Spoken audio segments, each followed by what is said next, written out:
Today's story takes place in South Korea, in a neighborhood called Wamdong, Seoul. On the evening of January 12, 2011, at around 9 p.m., 20-year-old Lee Soo-jung was busy packing up her belongings in a small multi-unit home in Hwamdong, Seoul. She was preparing to move, and though the basement room she rented was only about 2 to 3 pyeong in size, barely 70 square feet, it was surprising how much she had accumulated over the years. Thankfully, she wasn't alone that night. Her boyfriend had come to help, making the exhausting process a little easier. Soo-jung's life in Hwamdong began 12 years earlier, when she was just 8 years old. Her father's business had collapsed, plunging the family into hardship. They bounced from one place to another, living unsettled and unstable lives. Then, tragedy struck again. Her mother's health deteriorated severely. She was hospitalized and soon passed away. Soo-jung was so young at the time that she can hardly even remember her mother's face. After her mother's death, she and her father settled in Hwamdong, living there together until she turned 11. But her father was rarely home. He worked long hours at a health food company in Goyang, earning a modest salary of about 800,000 won per month.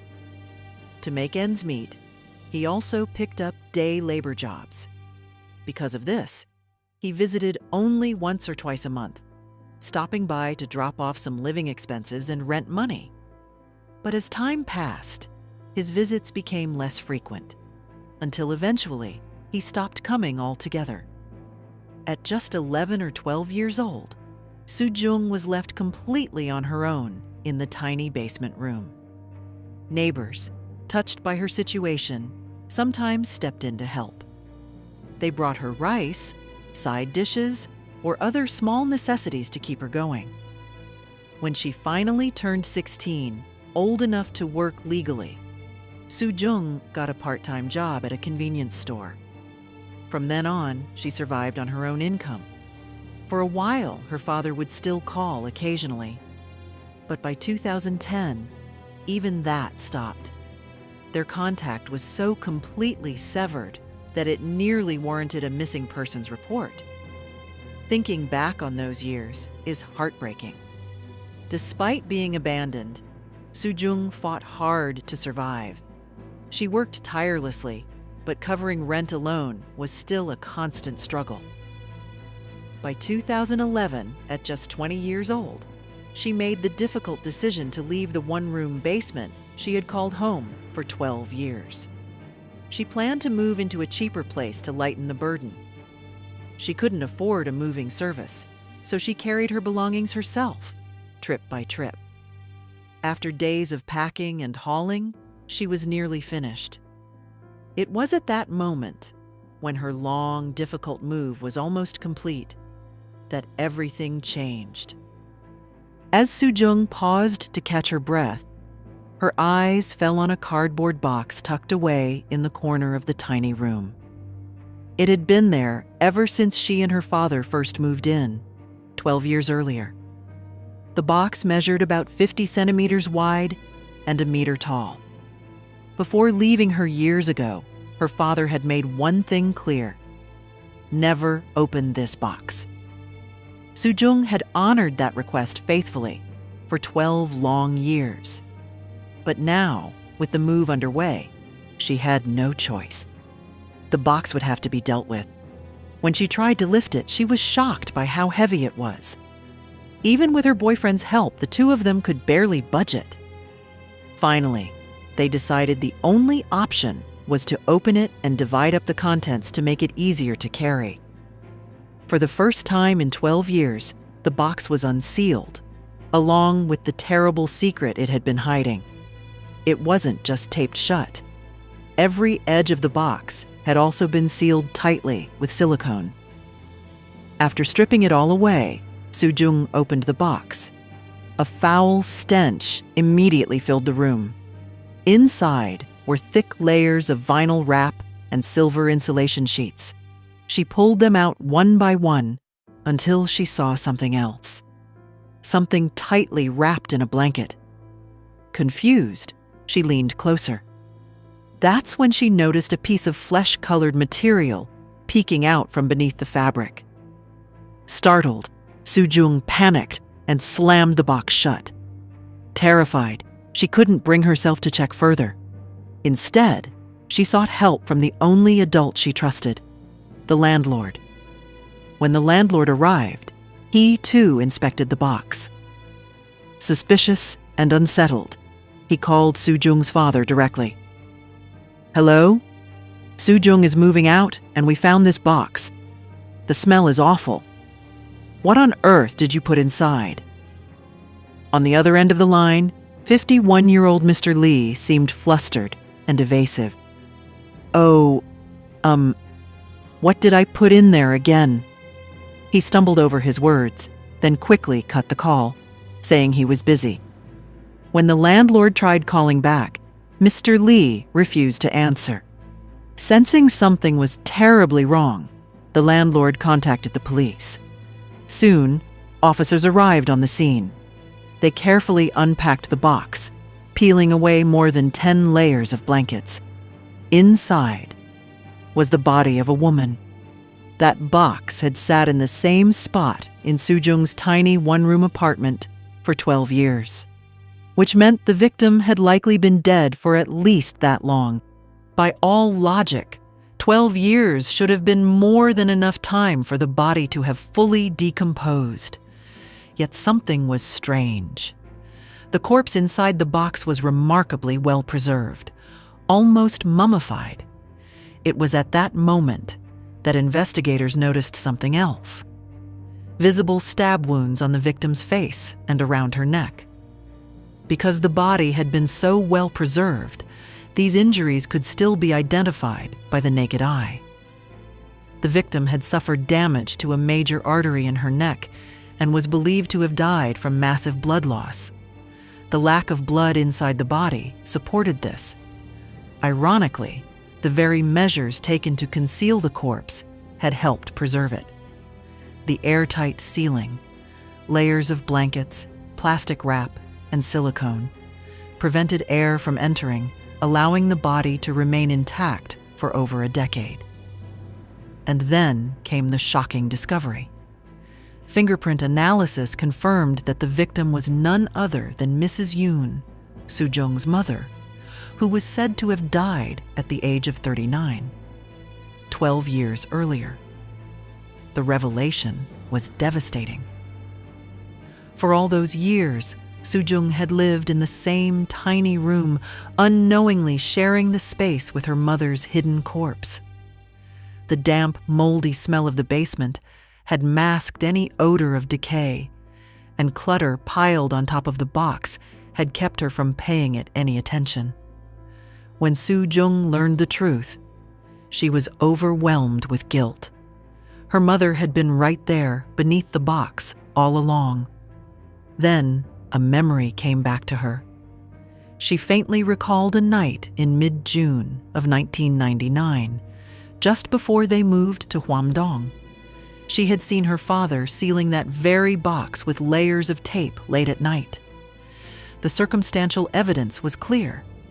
The suspect was her father, Mr. Lee. Police quickly obtained a warrant and searched for him. But by the time they arrived in Goyang, where he was last known to live, he had already vanished. After his tense phone call with the landlord, he had gone on the run. Investigators traced his phone records and tracked his location. It didn't take long. Contact logs revealed he had spoken with an acquaintance in Busan, and when police checked the address, they found Mr. Lee hiding there. During questioning, he confessed. "I was terrified and ashamed," he told police. "That's why I hid the body. I wanted to keep her with me forever, as a way of atoning to my wife and daughter." He claimed it had been an impulsive killing. So what really happened on that night back in 1999? At the time, the Lee family was living in Seongsu-dong, Seongdong District, Seoul. At the time, the Lee family had been living a restless, wandering life. They were about to move once again, this time to a cheaper room in Hwamdong. But Mrs. Yoon strongly resisted. She was furious at the thought of moving yet again, this time into a cramped, one-room basement. Her frustration had been building for years, and by mid-June of 1999, just before the move, the couple's arguments had reached a breaking point. On the night of June 19th, around 11 p.m., Mr. Lee tried to reason with her. "I've already signed the contract." "We have to move," he insisted. But his wife refused. "I just got used to this neighborhood." Why move again? And into an even smaller room? How are the three of us supposed to live like that? The disagreement escalated into a heated fight. For nearly an hour, the argument raged on. Mr. Lee grew angrier and angrier, unable to bear his wife's unyielding resistance. Finally, in a fit of rage, he grabbed a kitchen knife and lunged at her, stabbing her in the neck. It's unclear if he intentionally aimed for the artery, but the wound was deep enough to sever it. Blood gushed immediately, and within moments, Mrs. Yoon collapsed and died. According to Mr. Lee, it all happened so fast that he barely realized what he'd done until it was too late. In shock, he panicked. If he went to the police, his entire life would collapse. So instead, he made the decision to hide her body. He wrapped the corpse tightly in blankets, stuffed it into a cardboard box, and crammed vinyl sheets and insulation around it. Then he sealed the box shut with tape and even filled the corners with silicone to block the smell. But in the middle of his cover-up, his 8-year-old daughter Soo Jung woke up and saw him. Of course, at that age, she couldn't possibly understand what she was witnessing. The next morning, Mr. Lee placed the box, now containing his wife's body, among their moving luggage. He told relatives that his wife had fallen ill and was hospitalized. When they arrived at the new house in Hwamdong, he shoved the box into a corner. And there it remained. From then on, he continued to live in that tiny room with his daughter, all the while keeping her mother's corpse hidden just feet away. As time passed, he began spending more and more time away from the house, claiming work kept him busy. But in reality, he simply couldn't bear living in the same room as the body of the wife he had killed. But here's where a haunting question arises. For 12 long years, no missing persons report was ever filed for Mrs. Yoon. Her husband had simply told people she had died. Police later learned that she did, in fact, have living relatives. So, why hadn't they questioned her sudden death more closely? It turned out that Mrs. Yoon's relationship with her family had been strained for years. Because of financial disputes, they had cut off contact, and beyond that, had little to say when questioned. This case also revealed another troubling loophole. For all those years, Mrs. Yoon had no social or financial activity, yet she remained listed as a legal resident of Hwamdong. In South Korea, officials are supposed to check every 5 years to verify whether registered residents actually live at their reported addresses. But in her case, it slipped through the cracks. All it took was her husband, the head of household, saying, "Yes, my wife lives here," and no further suspicion was raised. After the truth was uncovered, this flaw in the residency system was widely criticized. In April 2011, Mr. Lee stood trial. He was convicted of murder and of hiding his wife's body and sentenced to 10 years in prison. The court noted the extraordinary cruelty of concealing a corpse in such a way, something unimaginable for an ordinary person. They also acknowledged the devastating psychological trauma his daughter, Soo Jung, must have endured after discovering her mother's body had been hidden beside her for 12 years. Still, because it was his first offense, the crime was judged to be impulsive rather than premeditated, and he expressed remorse. His sentence was reduced to 10 years. Mr. Lee had claimed he kept the body out of guilt, that he wanted to atone and keep his wife with him forever. But how should that really be interpreted? If it were truly about guilt, shouldn't he at least have taken responsibility for his daughter? Instead, he abandoned her at just 11 years old, leaving her to survive alone. That too was a crime, child neglect at the very least. To me, it seems clear. His so-called atonement was nothing more than an excuse to ease his own conscience. Today, Mr. Lee has served his sentence and been released back into society. Where he is now remains unknown. But one thing is certain. His crime was not only the murder of his wife. Her father didn't just kill her mother. He also ruined his daughter's life. From the age when Soo-jung most needed parental care, she was abandoned and left to carry the crushing weight of survival all on her own. And then, on the very day she was finally leaving behind the tiny room where she had lived for 12 years, she uncovered the most shocking truth of her life. Now, 14 years later, we can only hope that Soo-jung has been able to heal from the scars her father left behind and find happiness of her own. This case reminds us that every crime leaves a trail, and eventually, that trail always leads to the truth. For more stories like this, don't forget to subscribe to my channel. Until next time, be safe.